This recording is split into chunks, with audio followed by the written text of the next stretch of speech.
The McIlvaney Weekly Commentary, covering monetary, economic, and geopolitical news events. Inflation is a huge factor in terms of what you're getting. Just understand that not only has the majority of the growth in the last century been attributable to inflation, but the majority of the growth since the year 2000 has also been attributable to inflation. The better part of a century's price gains were not organic growth. Now here are Kevin Orrick and David McIlvaney.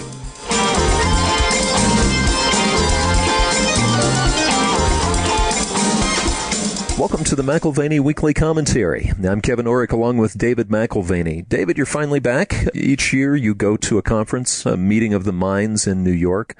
Pretty famous minds, I should say, like Bill Gross and Peter Singer, John Bogle, and you always come back not only with guests for our show for the next year, but you come back with information that I don't know that I've read elsewhere. You know, this year was unique in that I took my son. This was his first opportunity to go to this particular conference, and he marveled at, listening to some guys who were, worth a couple $1 billion themselves and manage far more than that in the hedge fund world.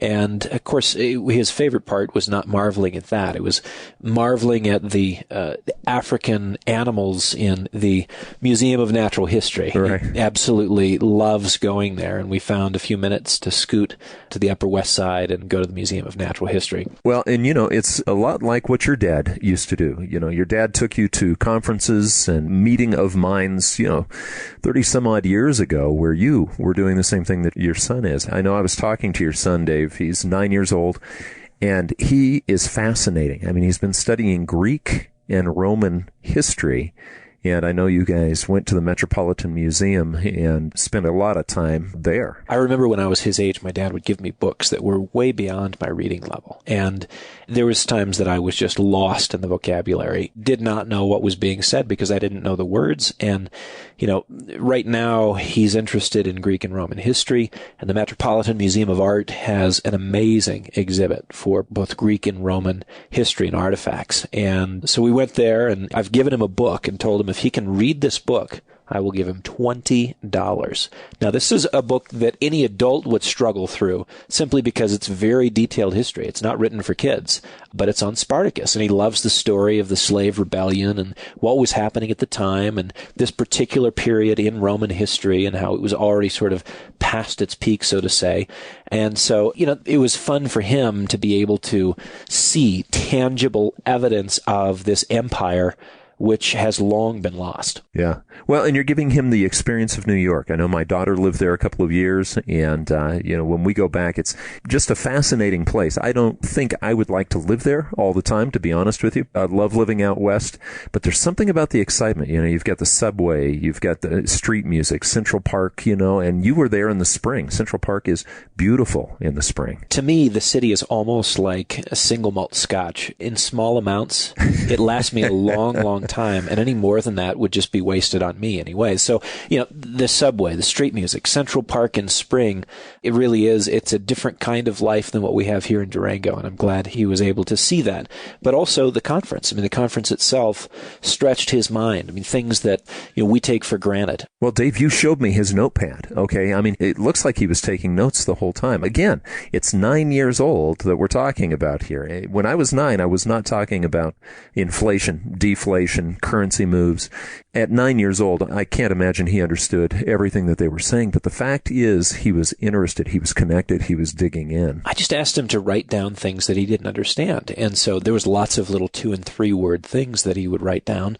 Emerging markets. Right. What is an emerging market to a 9-year-old? Who knows what an emerging market is? So, I drew a map for him of the globe, and he starts saying, Dad, that doesn't look like South America. And I'm like, well, listen, this isn't art class. The point is, let me demonstrate for you the difference between a developed and developing market, the older versus the younger, the emerging that shows promise and has reason perhaps to represent future growth based on demographics, based on commodity sales trends, based on a whole host of things, technological innovation, and it just opened opened up conversation. I thought to myself, this is really what we're doing right now as a side project with a 40-part series dealing with economics, entrepreneurship, and finance, investment for school-age kids. And, what I try to do at the dinner table with kids who, sometimes they get it, sometimes they don't.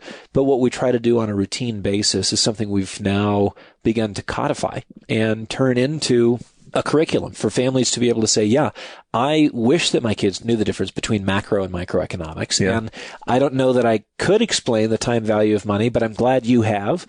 And, in 7 to 10 minute videos, we're sort of capturing and shrinking the world into something that is, quite frankly, it's going to be above the heads of a 9 or 10-year-old, but it'll be perfectly suited for a parent to step in and say, let's talk about this. We want you to have an advantage by the time you're 20 or 30 years old to be so familiar with these concepts that making wise decisions in the world of finance is almost second nature because you've been thinking about this for a long, long time. Well, and these will be the future leaders who hopefully will guide our economy a little bit better than what's been going on. Now, let's pretend for a second, Dave, I wasn't at your dinner table when you and your son came back, but let's say we were sitting at the dinner table and one of the people at the table says, all right, give me an overview of the conference. I mean, if you had to summarize, before we get into the points, I'd like to hear just what the overview would be. Yeah, there's quite a few data points that I do want to share, but just in broad brushstrokes, the conclusion of everyone there was that equities are stretched.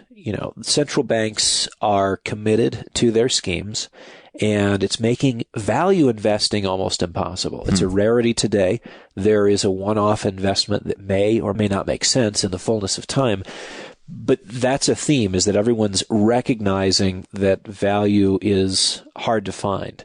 Another thing that was sort of a common theme echoed amongst the different speakers was that low duration in fixed income is where you need to be heading. And what I mean by that is if you're looking at intermediate or long-term bonds, you are on the verge of being crucified. And on the verge. That's a term that certainly has a near-term urgency to it, but the reality is no one knows when. It's just that everyone knows that it will occur. And that was the univocal voice, if you will, of the speakers there, that you want to be in low duration, that is short-term fixed income, if you're going to be in fixed income at all. Well, and Dave, everyone wants to know when. We know that you don't know when, but on something like the bonds, okay, or something like the equity market, it's a little like having a time bomb in your pocket. You don't know necessarily when it's going to go off if you can't see the numbers on it. But when it does go off, it's devastating enough to maybe decide not to put it in your pocket in the first place. And I think that's one of the things that was also echoed, is that there's a number of huge directional bets that are worth considering. But again, the timing and the implementation is something that no one's really sure of. So, everyone looks at the equity markets and says, well, you should short them. You just can't short them today. Well, you look at the bond market. You should short it. You just can't short it today. Do you want to own it? Or do you want to sell it short? There's really ambiguity in terms of what the action is, but everyone understands the context and everyone understands that things are very cattywampus given the commitments that the Fed, the ECB, the Bank of Japan, the Bank of England have made to float the world of assets on a sea of liquidity. So another theme that they had was lowering risk in a portfolio, getting aggressive about that. And what did that look like? Almost without an exception, the asset managers in question were talking about cash allocations of a minimum of 20%. And in one instance, Mitch Cantor, as high as 62.5%. Right. The last time Mitch, I sat and had lunch with him, Declan and I had a great conversation with him over lunch. And he said the last time I was this high in terms of a cash allocation was 2008, 2009. And I bumped my cash allocation to 50% because it was very uncomfortable with what I saw. And it was very hard to find value. So in the context of not being able to find value, would rather sit in cash. The fact that he's now gone well beyond the 50% mark to having, 2/3 of his assets under management in cash. One, it speaks to the integrity of his clients to appreciate that as a strategic move. And number two, it speaks to the concern, the deep level of concern he has for the imbalances in the economy. And as I say, he's not the only one. There was a range of asset managers who thought, 20%, 30%, up to 62.5% in cash. Well, I think it's important to point out, Dave, these are men who've made billions of dollars for clients and themselves in equities and in bonds primarily. And these guys are stepping aside and saying, no, thank you. I don't want to play with that much money. And it's interesting. The guys who are in the hedge fund community seem to have a little bit more flexibility to do that than the guys in the mutual fund world, where being allocated according to your mandate requires almost 100% allocation all the time. Minor divergence from that here and there. So there is a little bit more flexibility with the hedge fund structure, in part because you've got financial lockups. You don't have access to your capital all the time. So they can, quote unquote, get away with it. Well, let's go ahead and start with someone who everyone has heard about. Okay, you see him on TV all the time. We know that he's made billions of dollars for himself and others. Bill Gross. What did Bill have to say? Did he kick things off? Very little, actually. He had very little to say. I would say of all the people that I was listening to, I know he's a man of high intelligence. I've enjoyed reading his market commentary for years while he was at PIMCO, and I still enjoy reading it now that he's at Janus. But the reality is he came with something of a cluttered mind. He came with vague ideas, 3 or 4 things that he wanted to talk about, and he just kind of rambled about them.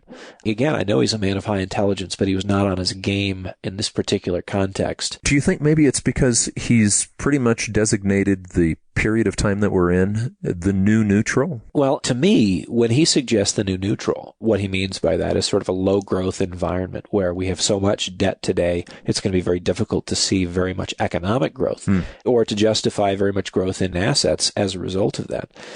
But I would suggest the new nutty instead of the new neutral, because some of the things, the data points that we went through, whether it was with David Einhorn or Peter Singer or David Abrams, John Bogle, Mitch Cantor, the data points that we discussed, again, this is exceptionally strange. And I think as I go through some of these things this morning, you'll see it's out of line with history. I mean, frankly, when you look at huge directional bets and you look at major opportunities to make money, a lot of those come when things are out of line with history, and you have the high probability of mean reversion. In other words, something that's overvalued goes back towards undervaluation. The pendulum swings, and what I mean by mean reversion is getting back to some sort of midpoint of balance or reasonable value. Right. Let's just talk about growth then, because Bill Gross is calling it a new neutral, low growth environment. I would say it's not just a low growth environment. We're a shrinking environment, because interest rates, I know that was one of the points you came back with. Interest rates have been very aggressively lowered, not just in the United States, but worldwide. Right. A couple of these data points come from a great research piece presented by their chief investment strategist, Michael Hartnett. Since Lehman collapsed, global central banks have cut interest rates 569 times. Wow. That's the equivalent of once every 3 trading days. That doesn't sound like a healthy, growing environment to me, Dave. You're cutting rates to restart the economies. It's not normal behavior. Yeah. To have a rate cut here or there to stimulate growth is one thing. But again, on a global basis, central banks all over the planet, 569 times, which is the equivalent of once every 3 trading days. That would be described as sort of an incubation period. If you wanted to grow hothouse tomatoes, you know what you do? You increase the odds of success by giving more water, giving more nutrients, giving more sunshine, and you keep it in a hothouse so that the tomatoes grow faster and faster and faster. That's what we've tried to do with those 569 rate cuts. Then, nominal GDP growth. Here in the United States, we've had an average growth rate per year since World War II of 6.6%. But for the last 7 years, it has declined to 3.5%. With last year, of course, the first quarter is going to be a little bit disappointing, but last year, 2014, was about 2.4%. So we're even coming in below. GDP is shrinking, and we're lowering interest rates 569 times. That's right. So it's no surprise that there's sort of a mismatch. For instance, U.S. equity market capitalization has grown 122% in that same time frame, while GDP in aggregate has grown 18%. Now think about the mismatch there, because the economy is growing in aggregate during that period of time 18% total, Right. But the stock market in aggregate, market capitalization, up 122. That sounds like a bubble. Well, what it means is that for all the monetary mechanisms in place, it's not translating into the real world economy. It's translating into the asset economy, if you will, or the financial economy. Now, you've got central banks on a broader scale, including the United States. Central bank assets have grown to $22.5 trillion. That's greater than the combined economies of the United States and Japan. $22.5 trillion in central bank assets. They had to go in and buy those assets. Otherwise, those assets would have faced default. In other words, they're going in and intervening. That creates an artificial price for those assets because they are, in essence, an artificial buyer. Right. They're not the normal buyer in terms of markets where you see buyers and sellers in queue. These are extraordinary actions taken to create stabilization, but it's also something that's very difficult to unwind. Right. Once a central bank owns $22.5 trillion in assets, is it going to sit on them forever, or is it going to liquidate them? And now the odds are they're stuck with them, because to liquidate any part of $22 trillion in assets, you are talking about hammering the markets, driving them considerably lower. Well, and these markets, they're shrinking already. A lot of these interest rates, Dave, that have been lowered, it's not just lowered to zero, they're negative. Right. And the total is staggering. $4.1 trillion in global debt, which has a negative yield. Negative yield. In other words, you pay to own it versus being paid. You thought that that's the way interest rates worked, was, you give someone a loan, so to say, and they return your principal with interest. In this case, you're paying for the privilege to loan money, which is a little bit odd, but that's the state of affairs. $4.1 trillion in global debt, which has a negative yield, and you've got 52% of all government bonds globally, which yield 1% or less. Then again, if interest rates are an indication of risk, interest rates should be somewhere between 2 and 5%, maybe even 2 and 7%, depending on what country we're talking about. And here we are with half the world's government debt at 1% or less. Something is awry. And there is a correlation, there is a relationship between government bond yields and central bank assets. They have driven those prices down artificially, but it's also created a number of other mismatches we'll talk about. Well, and you talked about the stock market, but I mean, let's face it, over the years that we're talking about, has it been worth the risk being in the stock market? I think that comes down to, at least at this juncture, knowing how much longer a bull market could last and how much farther in percentage terms it could run. And in terms of duration and in terms of the total return in this current bull market in equities, the conclusion at the conference was, looking at those numbers, it does not suggest significant upside. And that's a quote. That is a polite way of saying it isn't worth the downside risk to step into the stock market today. And all of these guys were players back during the tech stock boom. I remember IPOs, these initial public offerings, were the biggest. It didn't matter what the company was back in 98, 99. I mean, it could be a sock puppet company, which there was one. These companies didn't have any profits, but the IPO would skyrocket. Well, you find that when you get into manic stages in any asset class. So, for instance, in the 1970s and 80s, when gold was going from 35 to 875, a 25-fold move, you had companies with the name gold in them. And although they were not in the gold business, in fact, one of them was a bread company. Yeah. You had their shares tripling, quadrupling in value because people were buying blindly. And again, it's an indication of manic behavior. It's an indication of what is ultimately unsustainable, but in the immediate kind of carries and creates its own momentum. Like in 1999, 80% of current IPOs, that is initial public offerings, are coming to market as unprofitable companies. So, I mean, again, a parallel between now and the market peak of 99. These are companies that are being represented with a great future, but they're not time-tested, and they're not actually even paying their bills. So what you see with companies like that is they go through rounds of funding, and they raise $5 million, gets the company started. But they're not making any money, so they raise $50 million. And they keep the company going a little bit longer and create a new business and bigger, better plan for success into the future. And then they raise $300 million. And then they go public because someday they're going to make money. And when they make money, you're going to want to own this company. IPOs of this sort are typically, not always, but typically a way of fleecing the general public of their savings and redirecting capital from entrepreneurs with creative ideas, which don't always work, from savers' assets, which they have worked blood, sweat, and tears to set aside. To me, it's a tragedy, and there's nothing wrong with IPOs, right? Right. Kraft came public many years ago, and, here recently was merged with Heinz, and there are reasons to own IPOs. But let's face it, okay, we do eat macaroni and cheese, and Heinz sells ketchup, okay? They had profits. You're talking about real products, real profits, real cash flow, and a repeatable business model.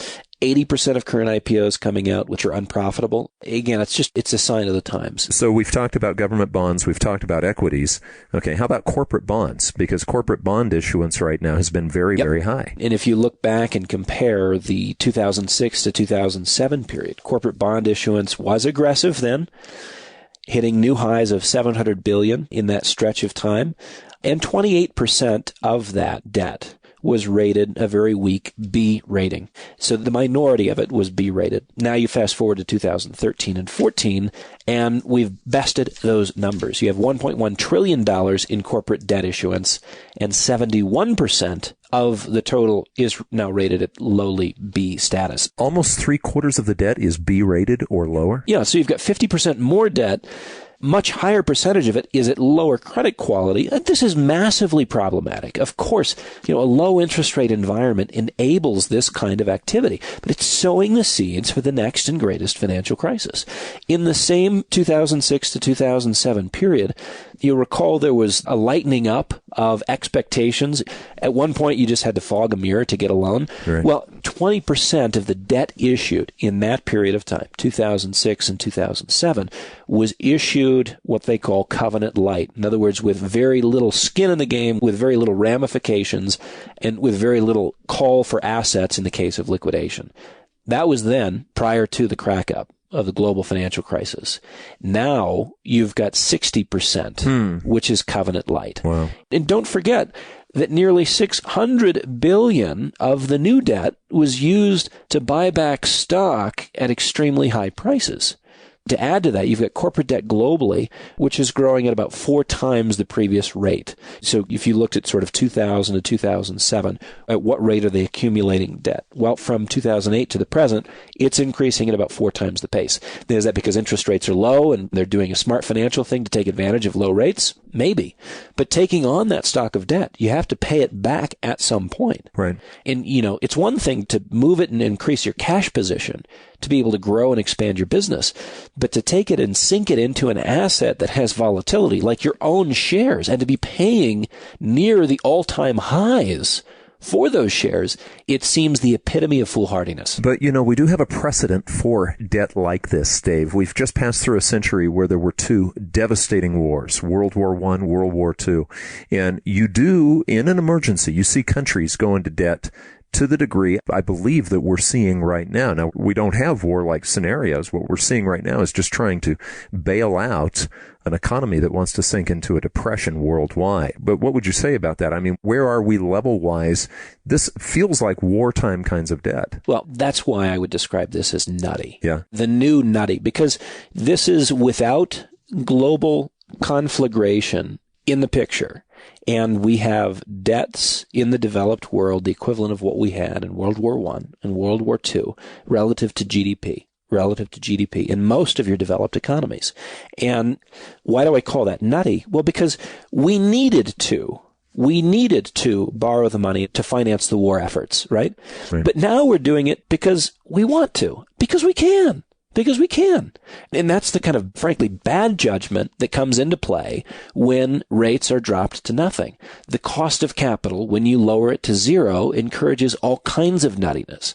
And it's no surprise that whether it's corporations or governments, they're all doing the same thing. It's very ironic, Dave, that we're going into wartime type of debt, and we're actually seeing, we've talked about this before, an increase in what we would consider the war cycle, a return of the war cycle. Yet our armed forces are being dropped to pre-World War II levels. So isn't it strange that we're decreasing our military at the same time that the risks are increasing? It is axiomatic that when you have weaker global economic growth, that you're going to have increases in tensions and geopolitical risk and conflict. Why is that? Well, again, this is dealing with human nature and the way that politicians deal with social pressures and political pressures. But as you begin to see a deterioration in the economy, there is a series of blame-shifting events which occur, and some of those include looking across the border to your neighbor and saying, well, it's their fault. Mm-hmm.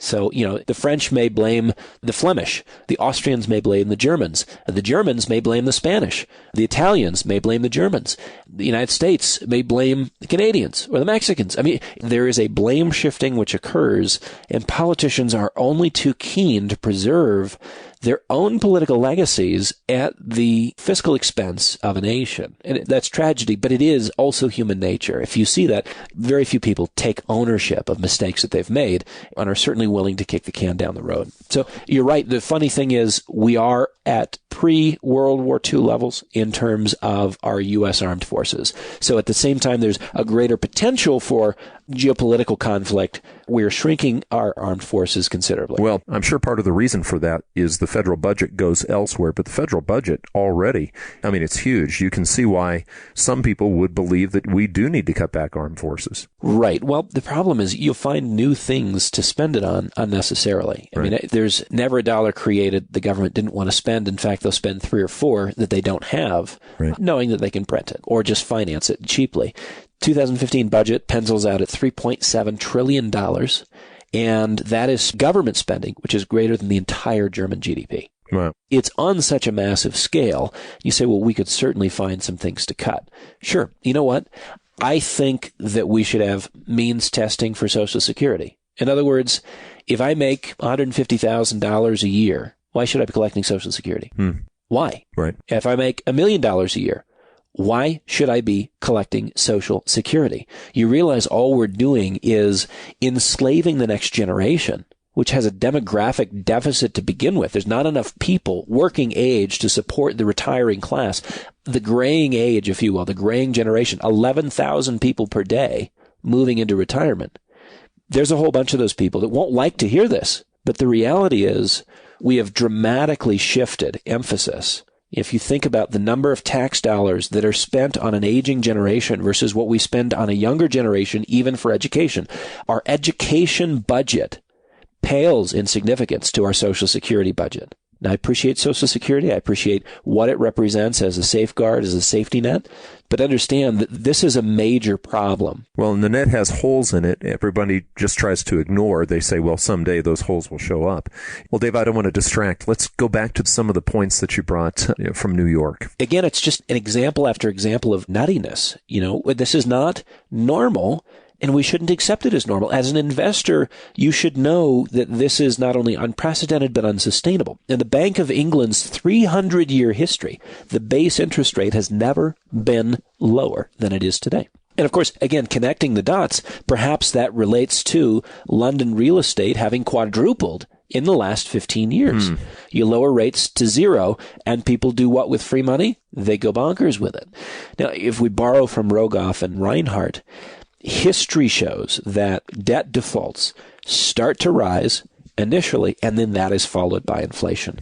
And in looking at where we're at in terms of the trends since at least 1900, yes, defaults are expected to rise globally. If you want to look at Venezuela, certainly Russia, Ukraine, there are a half a dozen to a dozen different countries that are moving into high probability of default, maybe even Greece this week, next week, by the end of April.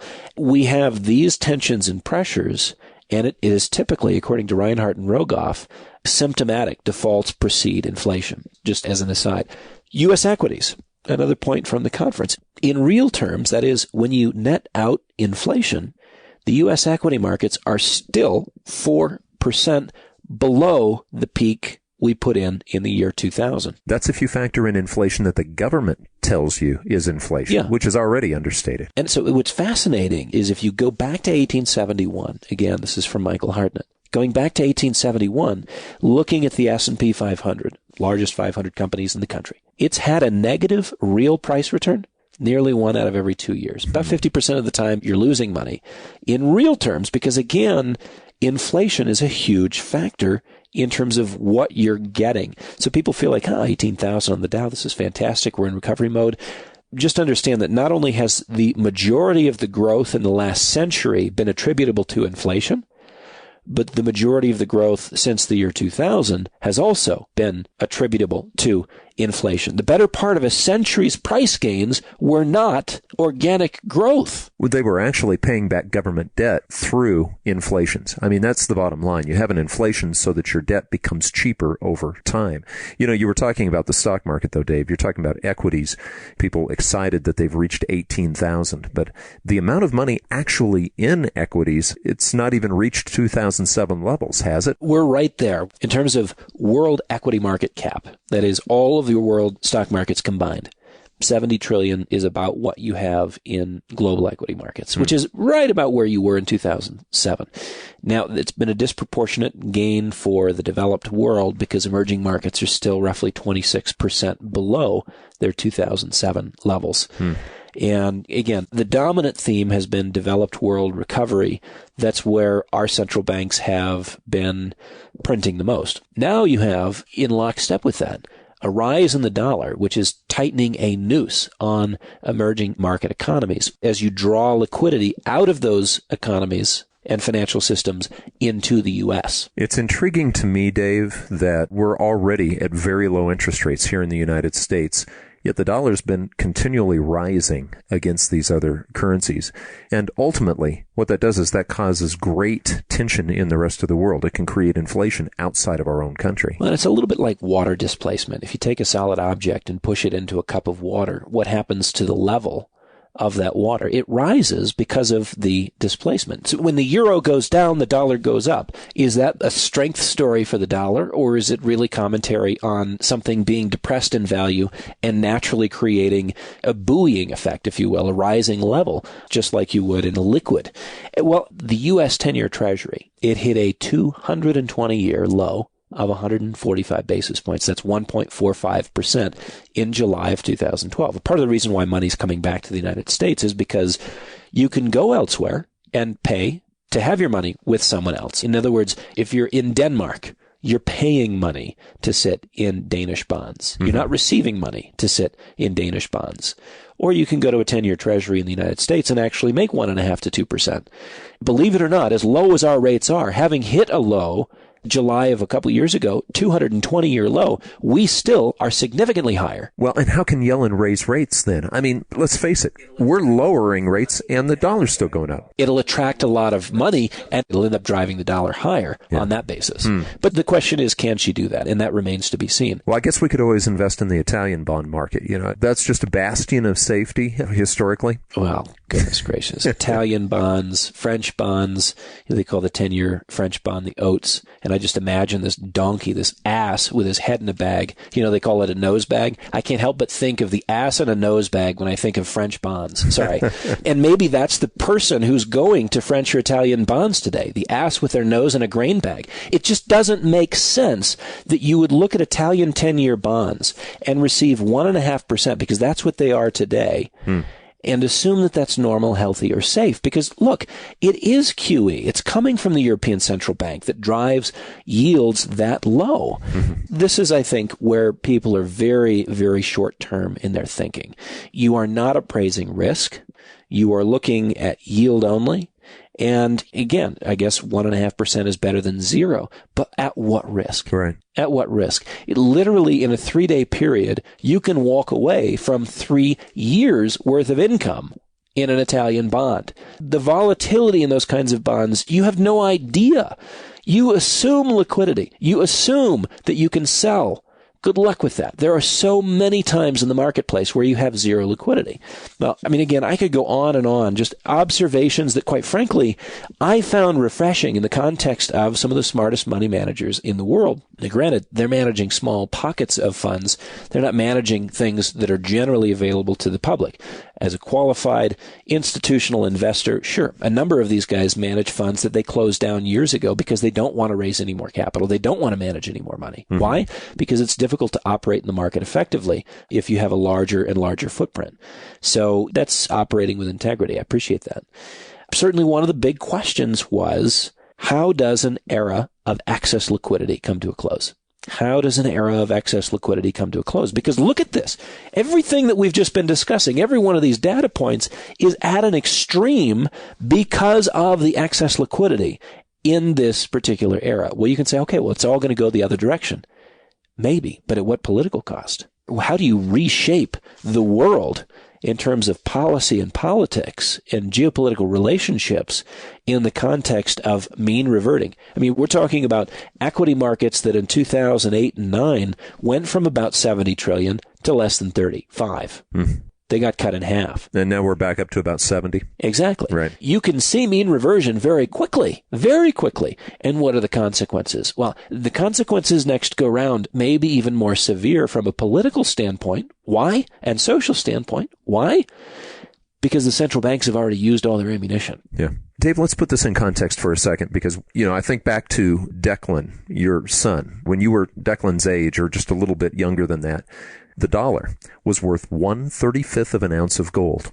Just in your lifetime, Dave, the dollar has gone to 1/1200th of an ounce of gold. I think the real critical thing there is that we're talking about the definition of money. Right. I mean, we don't define money in terms of gold today, but we always have. But that's the price of money. Just as we're talking about extraordinary data points which reflect complete and total imbalance and an unsustainable course. What are we talking about here? The definition of the dollar was 1/20th of an ounce of gold. Right. And then in 33, it was devalued to 1/35th by official dictate, 1/35th of an ounce of gold. Right.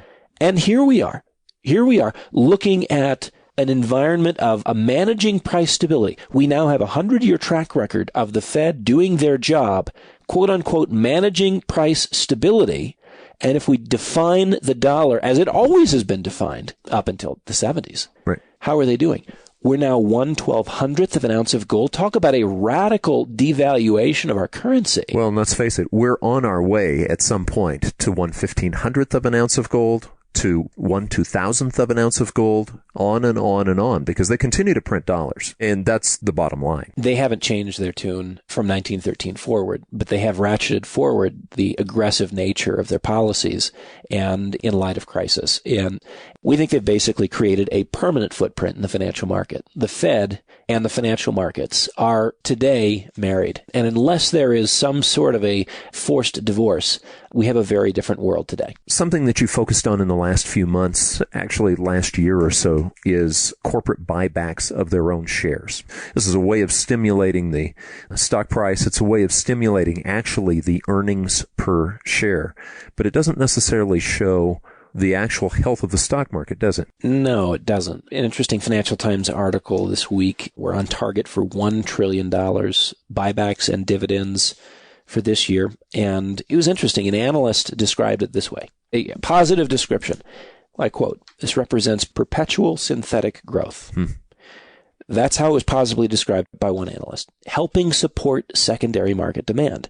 Now, what's interesting is in this article, this trend is healthy in their view, and it's supporting demand for equities. But there's another analyst in the same article that says, but if they stop buying back shares, it's not going to have a negative impact. So it'll help you if you're doing it, but it won't hurt you if you're not doing it. Does this make sense? I mean, this is the kind of talking out of both sides of your mouth. It simply justifies, it's an exploration of how we justify where the stock market is today using any and every means. And yes, it's very clear that buybacks have gotten us here, but it's very disingenuous to imply that the relationship doesn't hold moving the other direction. And it does hold. So we circle back around to that idea of synthetic growth. What does it imply? That this is the means by which growth is captured. Any thoughts on the real economy? Does that factor in? Retail sales, credit expansion, ex-government, corporations. We've already said that corporate credit expansion was half directed at swapping debt for equity. And what we're talking about here, the buybacks. We don't have real growth. We don't have real growth. We've got interest rates the world over. I mentioned the Dutch at 500-year lows, the British at 300-year lows, the United States at 220-year lows. We couldn't be at 500-year lows, or we would be if we could be, but we're too young a country. You've got to go back to Europe to find new records set at half a millennium Do you think this is odd? Do you think this is unsustainable? Does the pendulum swing the other way? And, just to summarize what we concluded from this conference, whether it was, again, David Einhorn or David Abrams, Bill Gross, John Bogle showed up, Mitch Cantor, Jim Grant. The conclusion was not if, but when. And it's difficult to judge when. But when we are talking about the big kahuna. We're talking about major moves. And is that 6 months from now, 6 days from now, 2 years from now? I think there's a growing number of people who are recognizing it's not different this time. It's going to end as poorly as it's ever ended. Credit expansion, credit excess leads to credit bust. And there are implications for that. So, look, we have the same kind of declining economic statistics, not only in the United States, but in China. Further deterioration of the recent Chinese import and export data. What are the knock-on effects? Canadian dollar, Australian dollar, New Zealand dollar drop lower. They're now at 2009 levels. The last time we saw these currencies at these levels, we were in the worst phase of the global financial crisis. My question is this. Are the commodities markets, are the currency markets already telling us what to expect in terms of market volatility? Meaning, translation, are we on a similar course immediately ahead for the equity and bond markets? And again, how, when? The thing here is, if you're even partially right, you're going to be right as rain. Yeah. Do you see? The decline in the import and export numbers, they turned China's expected trade surplus from 43.8 billion into a trade surplus of a mere 3 billion. And that's such a big difference. We talked to Dr. Malmgren last week, and she talked about what she called the perfect circle. How China was able to grow the way they were because we were buying so much in their goods that they created, and then they would loan us the money back. But that perfect circle is not only being broken in that China is starting to work out other ways of getting paid for things other than the U.S. dollar, but also their growth is slowing. They're not the perfect circle anymore for us, and we've never experienced that. Yours and my adult lifetime, Dave, we have never experienced a slowdown in the engine that was actually fueling our economy. The chart of the week is Chinese GDP growth expectations set next to the Shanghai Stock Exchange. And Chinese growth expectations, economic growth expectations, are sort of in this nasty little downtrend. Moving from the left to the bottom right of the chart. Meanwhile, the Shanghai Stock Exchange is moving parabolically to the upper right-hand corner of the chart. Now, explain to me how this actually makes sense. And I'll tell you it doesn't. But you get to ignore the implied hard landing. I mean, think of this. The import-export numbers are off. Yes, it tells you something about who the end buyer is and their desire to own Chinese goods. But you're also talking about domestic demand in China, which is also weak in terms of the import numbers. Look at this. Stocks are up in Hong Kong and Shanghai, like 12 to 15% in 1 month.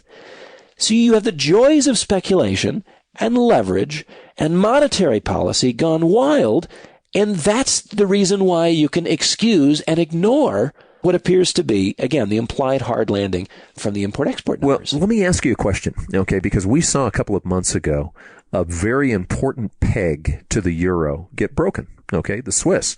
It's very expensive to peg your currency to another's currency, and you lose control, frankly, of your own monetary policy. Now, with what's happening with China, are we going to see that peg go away with the currency? That's an interesting point because, again, you're looking for things that would change the direction of not only one but many markets. And, we've talked about the exchange rate mechanism and what happened in 1992 when George Soros was betting against the British pound. The interesting thing is he was betting against a relationship that couldn't be sustained. Mm-hmm. The Germans wanted to manage their fiscal policies in a certain way and monetary policies in a certain way, and they were tied to the British pound. And so you had an increase in rates in Germany, which didn't match up with the same kinds of policies in Great Britain. Ultimately, two parties at odds separate. And they did. So you look at what we have. Yeah, you're right. Defending the pegs, the Swiss National Bank did it. The Danish now are trying to sustain it. And the question you're assuming that you're asking, that you're suggesting is with the People's Bank of China. They've been tied to the dollar. Right. And it has been in their interest to be tied to the dollar as long as we're the buyer of last resort for every trinket and bauble on the planet. But there is also a cost. The rising value of the dollar having the RMB, the renminbi, tied to the U.S. dollar means that, yes, they may continue to sell to the United States without losing an advantage, but they are now losing a trade advantage to the rest of the world, whether that be Japan or Europe or everywhere else. As the dollar rises, their goods are not any more inexpensive than something made here in America. That's exactly right. So they're compromising their trade competitiveness with the rest of the world by being tied to the U.S. dollar. What are the ramifications of taking that peg away? It's interesting to consider. It's very interesting to consider. As you know, I keep a journal of various trades and investments I've made. Some of the winners, some of the losers, things that over 15, 20 years have made sense, and things that have seemed to make sense and in the end didn't. And I like reflecting on my mistakes. It's a good way to learn from them. It adds insight for future decisions. And I'm writing down my assumptions, and I'm writing down the variables that were in the economy, the things that I had to go on at the time.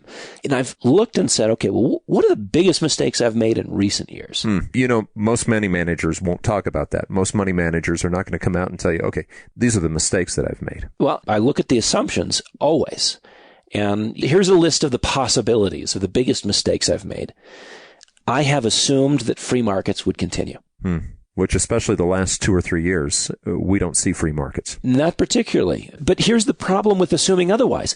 You must assume that free markets continue, even if there is a temporary hiatus. We have the extremes of equity market and bond market highs. Yes, they're supported by the lingering central bank emergency measures. Yes, there is a general distortion across asset classes via the control of prices, that is, via our central bank community.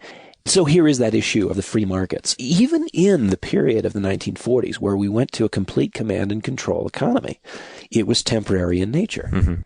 There hasn't been a period of time ever where the free market quit working. Even if you went to communist Russia in the Cold War period, there was still a free market operating. Do you know what they called it? They called it the gray market. They called it the black market. People looked at the system and said, it's just not in our interest to play by the rules because the rules are corrupted and we have to do something to A, survive, B, feed our families, C, move forward in life. And so I look at it as very temporary in nature. Now, could it last 10 years? Could it last 15 years? Could it last 20 years?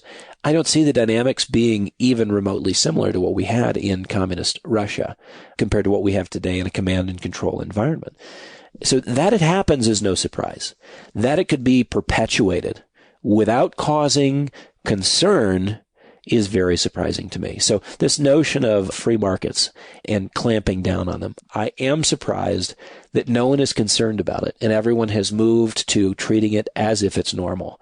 So here's an area where one of my assumptions is temporarily completely wrong. Right. And Jim Grant, I just read Grant's comments on what you're talking about. How long can they perpetuate it? And he said, really, the policies are being put forward, especially by Yellen right now, as if there'll never, ever be another bump in the road. And he says, once there's a bump in the road, we're going to probably see the return of real pricing. Yeah. Well, I mean, doesn't that harken back to Mike Tyson's comment? Yeah, we've got a plan. Yellen has a plan. Tyson has a plan.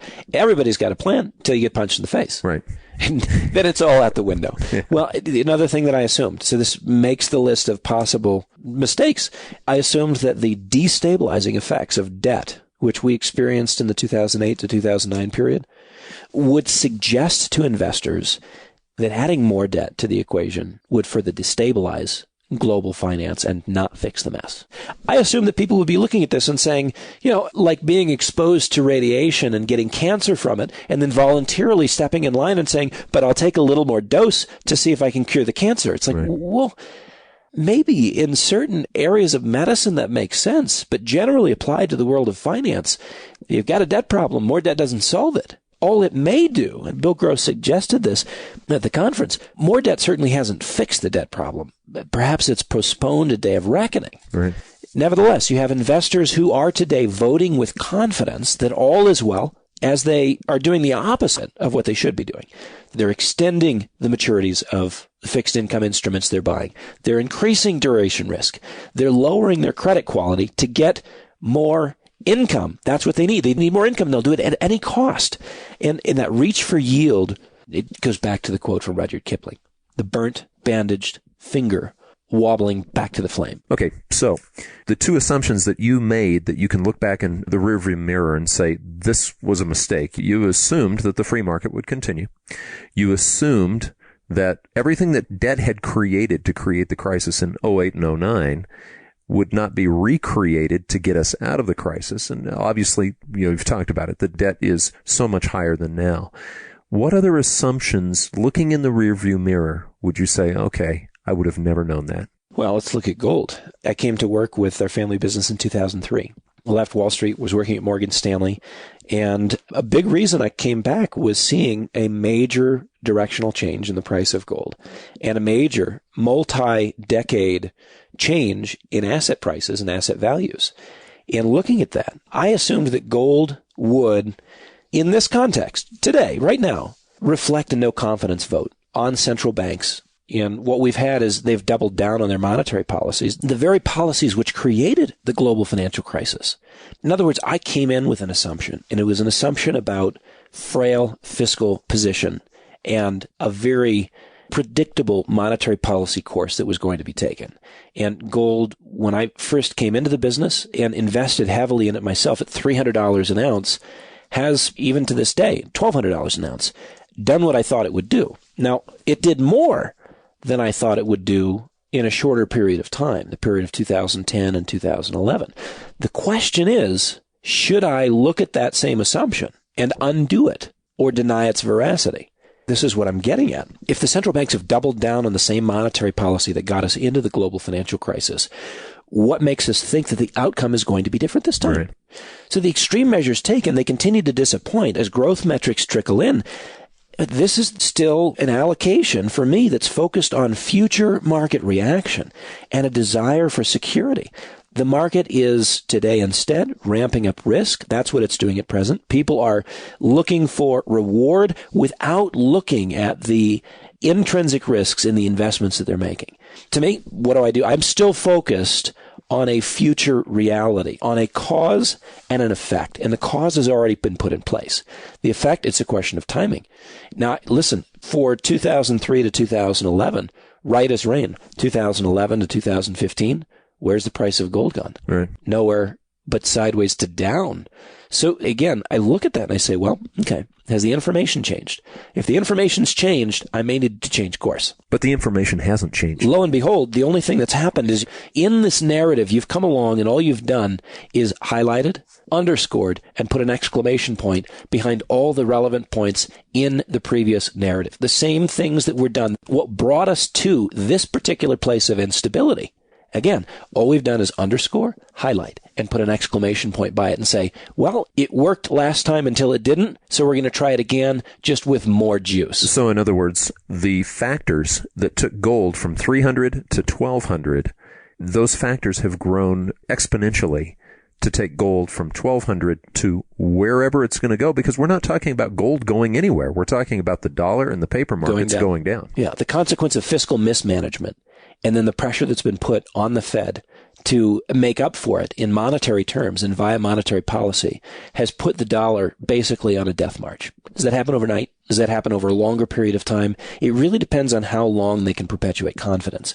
And so to me, I look at the assumption, I'm willing to question it, I'm willing to put it under the microscope and see if it still holds. And it's a potential mistake, but the information hasn't changed. Right. The information has not changed. Well, let's play a game then. Okay, so I'm one of your investors. And I've watched gold just languish, okay, over the last 2 or 3 years. Yes, the information hasn't changed. I get that. But I've watched the people around me making money in the stock market.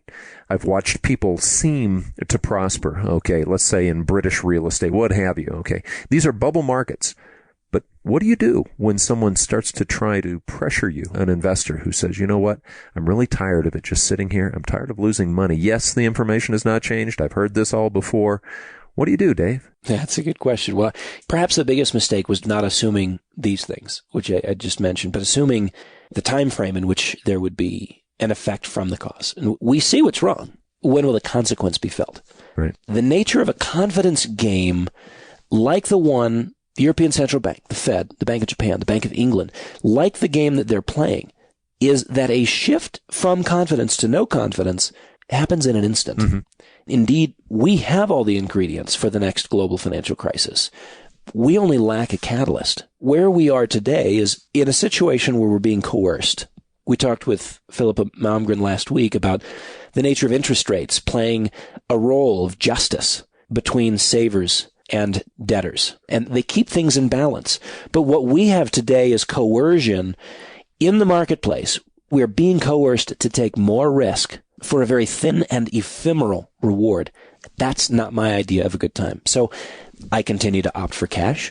I continue to opt for precious metals, and I continue to opt for patience. Mm-hmm. And quite honestly, it seems that the most difficult asset to hold on to today is the last one on the list, patience. But it is by far the most important. The scale and the scope of these imbalances has my mind racing. There's things that keep me up at night. And as I think about the things that keep me up at night, it's these unresolved relationships. It's these unresolved trends. It's these unsustainable courses. And for anyone who studies history, you know, the market gives, the market takes away. And the market has given all that it can. You know what comes next. You've been listening to the McAlvany Weekly Commentary. I'm Kevin Orrick along with David McAlvany. You can find us at McAlvany.com. That's McAlvany.com. Or give us a call at 800-525-9556. This has been the McAlvany Weekly Commentary. The views expressed should not be considered to be a solicitation or a recommendation for your investment portfolio. You should consult a professional financial advisor to assess your suitability for risk and investment. Join us again next week for a new edition of the McAlvany Weekly Commentary.